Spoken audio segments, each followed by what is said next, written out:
नमस्कार साथीहरु, हजुरहरुलाई मेरो युट्युब च्यानलमा फेरि पनि स्वागत छ। साथीहरु, आज फेरि पनि म हजुरहरुको लागि एउटा नयाँ भिडियो लिएर उपस्थित भइसकेको छु। र आजको यस भिडियोमा मैले हजुरहरुले यदि आफ्नो ब्रोकर अकाउन्टको पासवर्ड बिर्सिनु भएको छ भने त्यो पासवर्डलाई कसरी रिसेट गर्ने र नयाँ पासवर्ड राख्ने भन्ने विषयमा मैले यो भिडियो लिएर आइसकेको छु। र हजुरहरुले भिडियोलाई स्किप नगरेर अन्तिमसम्म हेरिदिनु होला ताकि हजुरले मेरो भिडियो हेरेर सजिलैसँग आफ्नो ब्रोकर अकाउन्टको पासवर्ड यदि बिर्सिनु भएको छ भने सजिलैसँग रिसेट गर्न सक्नुहुनेछ।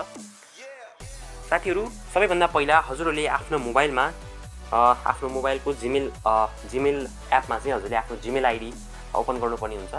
हजुरहरुले जुन ब्रोकर अफिस को फर्म भर्दाखेरि जुन जीमेल हजुरले ब्रोकर अफिसमा दिनुभएको थियो त्यही जीमेल आइडी चाहिँ हजुरले आफ्नो जीमेलमा खोल्नुपर्ने हुन्छ।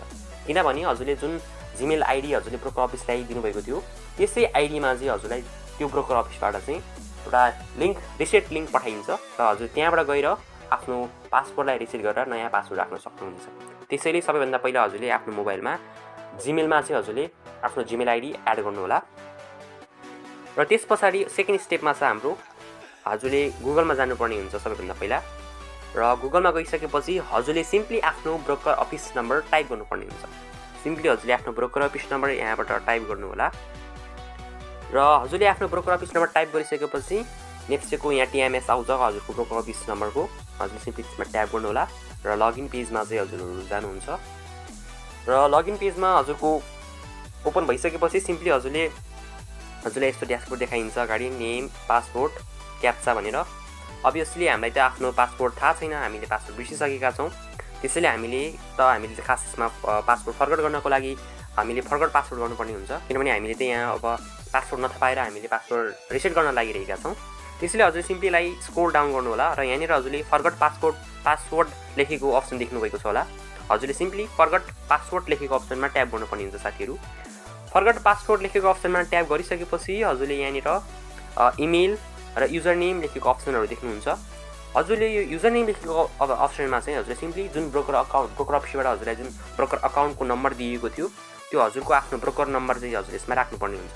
सिम्पली हजुरले आफ्नो ब्रोकर नम्बर राख्नु होला। साथीहरु, हजुरहरुले आफ्नो इमेल र पासवर्ड दुईटै राखिसकेपछि हजुरले सिम्पली सबमिटको अप्सनमा ट्याप गर्नु होला। त्यो भन्दा पहिला हजुरले आफ्नो इमेल र युजर नेम कम्प्लिटली राम्रोसँग मिलेको छ कि छैन भनेर फेरि एकचोटी रिचेक गर्नु होला। त्यसपछि हजुरले सबमिटको अप्सनमा ट्याप गर्नु होला। सबमिटको अप्सनमा ट्याप गरिसकेपछि हजुरलाई यहाँनिर देखाइएको छ if the given user exists an email with the reset link will be sent to the provided email address भनेपछि हजुरले जुन अहिले हामीले जुन पासपोर्ट युजर अकाउन्ट र जुन इमेल राखेका थियौं हामीले चाहिँ रिसेट गर्नको लागि राखेका थियौं र यदि यो साच्चै नै करेक्ट छ भने हजुरलाई चाहिँ त्यो ब्रोकर अफिसले चाहिँ हजुरको जुन त्यो इमेल थियो त्यो इमेलमा चाहिँ हजुरलाई रिसेट लिंक पठाएको छ भनेर भनेको छ। यसरी चाहिँ हजुरको जीमेलमा चाहिँ हजुरलाई यो रिसेट लिंक पठाइदिन्छ र यो चाहिँ 5-6 मिनेटको समयमा चाहिँ हजुरको त्यो ब्रोकर अकाउन्ट अफिसमा राखेको जीमेल आइडीमा चाहिँ आउँछ। हजुर सिम्पली यसमा ओके गर्नुस् र ब्याक गएर आफ्नो जीमेल चेक गर्नुस् र सिम्पली हजुरले आफ्नो जीमेल खोल्नु होला। र हजुरले जीमेल खोलिसकेपछि हजुरको एकैछिनमा हजुरको यहाँनिर आउँछ। हजुरले यहाँनिर देखिसक्नु भएको छ, यहाँनिर देखाइएको छ टिएमएस रिसेट पासवर्ड भनेर भर्खर नै यो रिसेट लिंक आएको छ। हजुरले सिम्पली त्यो लिंकमा ट्याप गर्नु होला। त्यो लिंकमा ट्याप गरिसकेपछि साथीहरु हजुरले यहाँनिर देखिरहनु भएको छ होला रिसेट पासपोर्ट लेखेको अप्सन। हजुरले यहाँनिर रिसेट पासपोर्ट लेखेको अप्सनमा सिम्पली ट्याप गर्नुपर्ने हुन्छ र रिसेट पासपोर्ट लेखेको अप्सनमा ट्याप गरिसकेपछि हजुरलाई यहाँनिर न्यू पासपोर्ट राख्नु भनेर चाहिँ हजुरले यहाँनिर भन्छ। अब यहाँनिरबाट हजुरले न्यू पासपोर्ट यहाँनिर राख्नु होला। न्यू पासपोर्ट राख्नु भन्दा पहिला हजुरले यहाँनिर केही क्राइटेरियाहरु हजुरलाई फिलअप गर्ने भनेको छ। जस्तै कि हजुरले पासपोर्ट राख्दाखेरि एउटा क्यापिटल लेटर हुनुपर्ने हुन्छ, एउटा स्पेशल क्यारेक्टर हुनुपर्ने हुन्छ, मिनिमम डिजिट कुनै नम्बर अङ्कको पनि युज गर्नुपर्ने हुन्छ र पासपोर्टलाई चाहिँ 7 देखि 14 नम्बरसम्म चाहिँ हजुरले 14 वटा क्यारेक्टरहरु चाहिँ राख्नुपर्ने हुन्छ अथवा 7 वटा भन्दा बढी चाहिँ नम्बरहरु अल्फाबेटहरु स्पेशल क्यारेक्टरहरु मिलाएर चाहिँ हजुरले पासपोर्ट त्यति लामो बनाउनु पर्ने हुन्छ।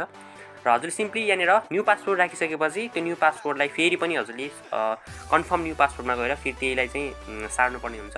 र सिम्पली हजुरले सबै कुराहरु सारिसकेपछि हजुरले सिम्पली सबमिटको अप्सनमा ट्याप गर्नु होला र हजुरले सबमिटको अप्सनमा ट्याप गरिसकेपछि फाइनली हजुरको जुन पासपोर्ट थियो त्यो रिसेट हुन्छ र हजुरले सिम्पली नयाँ पासपोर्ट जुन बनाउनु भएको थियो त्यो नयाँ पासपोर्टलाई लगेर हजुरले त्यो अगाडिको नेप्सेको लगइन पेजमा गएर हजुरले यहाँनिर युजर नेम र पासवर्ड ठाउँमा अगाडि राखेको पासवर्ड राखेर क्याप्चा राखेर हजुरले लगइन गर्न सक्नुहुन्छ साथीहरू।